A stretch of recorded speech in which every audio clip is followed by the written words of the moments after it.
Menjelang Pilkada tahun 2024 yang akan dilaksanakan tepatnya pada tanggal 27 November tahun 2024, para calon kepala daerah sudah mulai sibuk menaikkan citra. Berbagai cara sudah mulai mereka lakukan, dari mulai menyebarkan spanduk, baliho, flyer, selembaran, iklan, bahkan sampai mengunjungi langsung rumah-rumah penduduk. Hal terakhir inilah yang patut kita garis bawahi.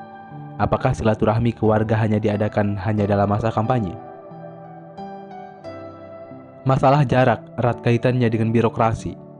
Selama ini rakyat merasa bahwa ada gap yang teramat besar layaknya jurang antara dirinya dan wakil-wakilnya atau bahkan pemimpinnya. Hari ini rakyat Lebak teramat rindu sosok pemimpin yang menyentuh langsung ke masyarakat tanpa pengawalan atau meminimalkan pengetatan penjagaan.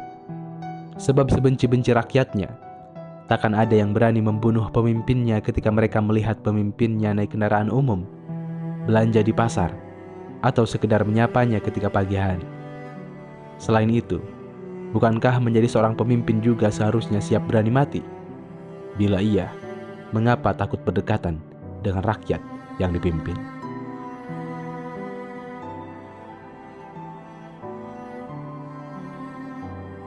Rasa-rasanya masyarakat Kabupaten Lebak sudah benar-benar rindu menantikan kehadiran pemimpin yang lahir dari rahim kebenaran, pemimpin yang terlindungi oleh ketuban kejujuran, seorang pemimpin yang mampu memutuskan ari-ari keserakahan, seorang pemimpin yang hatinya bersih dan mencintai rakyatnya dengan penuh kasih. Mari kita bicara tentang kepemimpinan. Ada pelajaran penting dari kisah Umar bin Khattab ketika memberhentikan secara cepat dan tegas kepala daerah di daerah Homs di Syria. Kepala daerah yang telah terbukti melakukan penyelewengan. Setelah memohon petunjuk Allah, Umar memilih Sa'id bin Amir untuk memimpin daerah yang terkenal dengan kemajuan ekonominya itu. Kota yang dijuluki Khufah kedua itu juga sangat dikenal dengan penduduknya yang temperamental. Mendapat kepercayaan sebagai kepala daerah, tidak ada raut bahagia di wajah Sa'id. Ia justru menolak dengan halus. "Wahai Amirul Mukminin yang mulia, saya berterima kasih atas kepercayaan kau. Namun mohon saya tidak diberi posisi penuh fitnah ini." Umar bin Khattab kemudian menjawab, "Demi Allah, aku tidak akan melepaskan engkau. Tegakah engkau memberikan amanat kepemimpinan di pundakku, lalu engkau tinggalkan aku sebatang kara?" Karena desakan dari Umar begitu kuat, akhirnya Sa'id menerima jabatan sebagai kepala daerah di Syria. Singkat cerita, dalam perjalanan Sa'id menjabat, Sa'id mendapat berbagai ujian, salah satunya dari keluarganya sendiri, yaitu istrinya yang menuntut rumah, perabot, dan fasilitas yang serba mewah. Sa'id kemudian menolak keinginan istrinya dengan tegas. Ia lebih memilih untuk menyedekahkan hartanya kepada fakir miskin. Bahkan tidak sampai di situ.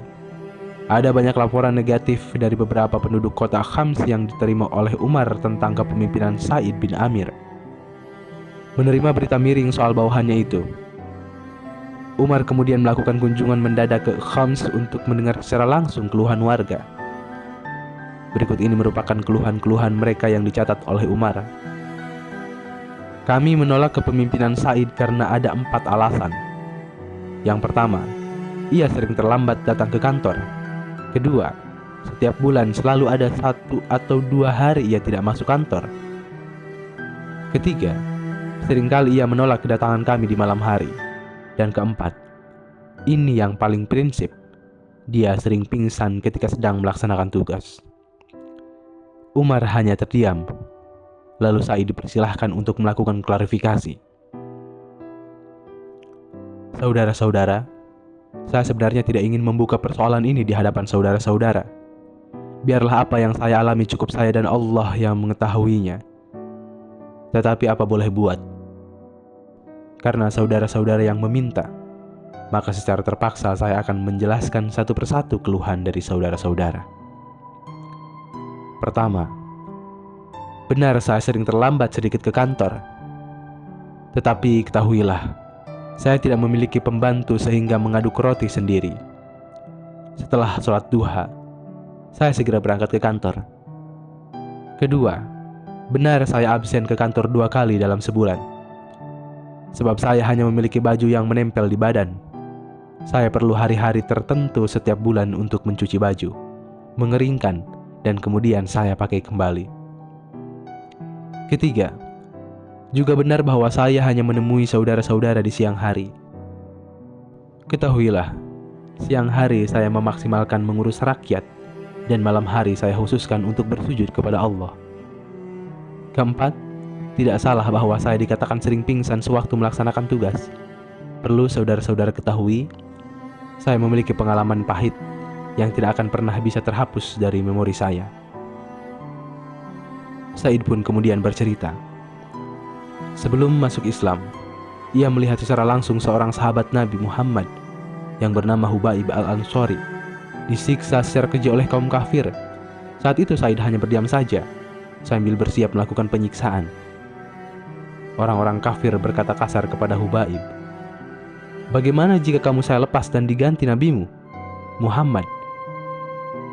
Hubaib kemudian menjawab, "Aku tidak akan rela nabiku disiksa walaupun hanya dengan tusukan duri sekalipun." Dengan sadis, mereka mencincang-cincang tubuh Hubaib dan saya hanya berpangku tangan. Saya takut kelak ditanya Allah mengapa saya diam dan tidak melakukan pembelaan sedikit pun. Maka setiap kali saya mengingat kejadian itu, saya lemas dan langsung pingsan. Umar bin Khattab tidak bisa menahan haru. Ia memeluk erat dan mencium kening Said bin Amir. Kemudian Umar berkata, "Saya bangga dan bersyukur. Saya tidak salah memilihmu sebagai kepala daerah di daerah Homs, Syria." Kisah di atas sengaja saya kutip sebagai pelajaran bagi kita bahwa konteks yang harus dikedepankan dalam memilih pemimpin adalah bukan berdasarkan fisik, harta kekayaan, popularitas, atau pertimbangan-pertimbangan non-profesional lainnya. Yang harus jadi pertimbangan adalah kecerdasan, kecekatan, ketulusan, dan kejujuran. Ini yang dilakukan Umar ketika memilih Said bin Amir. Di dalam kitab Jami'ul Bayan fi Ta'wilil Quran, Abu Ja'far At-Tabari menyebutkan bahwa ada 4 karakter yang mesti disematkan dalam sebuah kepemimpinan. Pertama, memiliki ilmu dan faqih dalam agama. Hal ini dimaksudkan agar seorang pemimpin juga arif ketika memutuskan segala sesuatu, karena kerangka berpikirnya pun selalu mengacu pada keridhaan Rabb-Nya. Kedua, memiliki konsistensi amal dan fokus pada profesinya. Hal ini dimaksudkan agar seorang pemimpin optimal dalam melakukan kontribusi sosial dan mendapat kepercayaan karena kompetensi atau keahliannya. Ketiga, pandai dalam melakukan pengaturan atau mengelola sesuatu, baik dalam hal waktu, manusia, amanah, ataupun segala urusan pihak yang dipimpin atau rakyat. Keempat, harus menguasai ilmu kebijakan publik, melek politik, sehingga dapat memberikan kemaslahatan dan perbaikan dunia dan akhirat bagi mereka. Keempat karakter tersebut mestinya perlu ada dalam diri para pemimpin dan calon pemimpin di Kabupaten Lebak, baik yang berkaitan langsung dengan kekuasaan ataupun tidak. Sungguh, masyarakat Kabupaten Lebak ini rindu akan pemimpin dengan karakter tersebut. Pemimpin yang tidak hanya pandai dalam mengelola masyarakat menuju kesejahteraan dan politik semata, namun juga persoalan moral dan mental bangsa. Menjadi sebuah tugas besar bagi kita semua, agar tidak gegabah dalam menentukan dan memilih seorang pemimpin. Semoga ini tidak hanya sekedar menjadi mimpi, bahwa masyarakat Kabupaten Lebak benar-benar membutuhkan pemimpin yang mencintai rakyatnya, melebihi diri dan keluarganya.